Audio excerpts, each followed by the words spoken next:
Hey guys, welcome to Blazing Guitars, where we talk about worship gear, music, guitar, and everything in between. My name is Blaze Nelson, and today I wanted to share with you one of the things that has revolutionized our worship ministry at our church. Before we jump into it, don't forget to like and subscribe. If you have any questions, thoughts, comments, or concerns, please leave a comment below and I will get back to you. If you'd like to support what I'm doing on the channel, Patreon is linked in the description below, and that is the place to do it. So, without further ado, let's jump into it.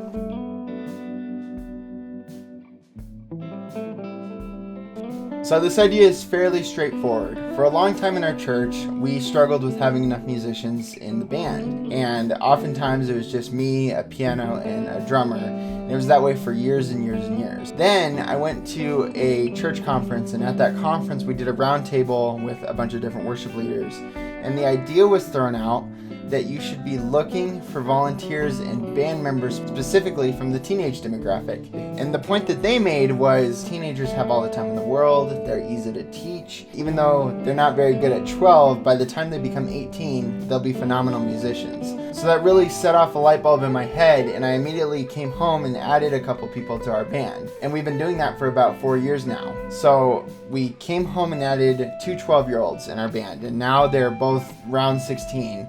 And they're doing amazing. They're core and essential to our team. So today I wanted to share a couple thoughts on how you can implement this in your own church and things that we've learned as we've gone through this process. So the first thing I would suggest is to set an age limit on who you're looking to add into the team.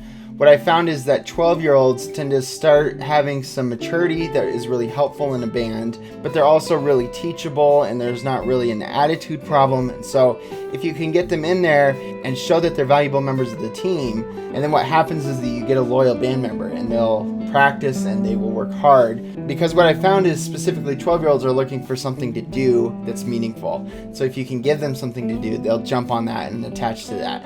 We set it at 12. There might be kids that are younger who might be able to do it, but we just felt like it was a really easy line to draw at 12, and that's where we've set it, and it's worked really well for us. The second thing that I would keep in mind is to make sure that you have the bandwidth to add in people.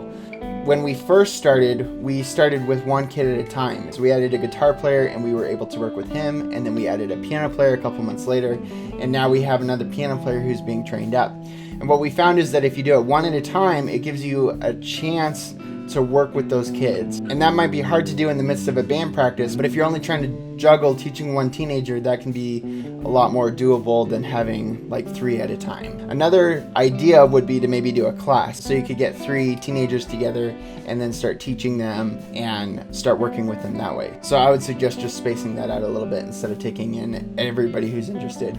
Just find a couple people that you can start building into. The third thing that we've done is just have them unplugged during band practice. So what this does is this allows us to be able to still work on our stuff and prepare for a Sunday, but it also gives the teenager a chance to be working alongside the band and hear kind of how things are going and how things are laid out and get a feel for the culture. We also do 2 band practices a week, so we keep Tuesdays for our training sessions, and then Saturdays are reserved for people who are actually going to play on Sunday. So that helps us make sure that Sunday doesn't take a hit while we're trying to train these younger people.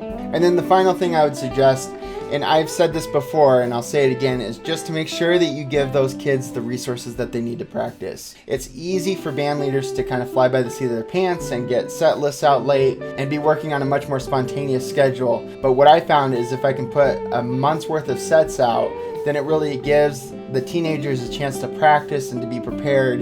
And if they're going to play for the first time, what's really easy for me to do is just to put out 4 sets and then tell them that they're going to play on the final set. And then that way, they have all that time to be preparing for that final Sunday. And then any extra time that we have during the weeks, we devote to playing the songs from the set that they're going to play so that they have a chance to play with the band and get a feel for that. So I hope that was helpful. As I said, this was really revolutionary to our church.